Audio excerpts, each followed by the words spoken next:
Mireu, disseny gràfic és tot el que ens envolta a nivell comunicatiu. Qualsevol imatge, qualsevol element que impliqui comunicació visual està relacionat amb el disseny gràfic. Per què estudiar disseny gràfic a la Garrotxa?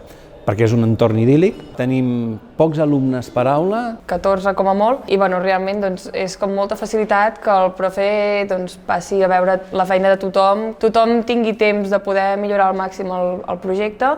Perquè tenim una inserció laboral molt potent, que està en el 80% durant el primer any en què posem alumnes al carrer, perquè estem immersos en programes de col·laboració amb entitats, tot el teixit empresarial de tota la demarcació de Girona, que ens fa treballar en projectes reals. Per exemple, hem treballat en una revista, gran format, l'hem impresa en una rotativa de Londres. És una escola 100% pública i oficial,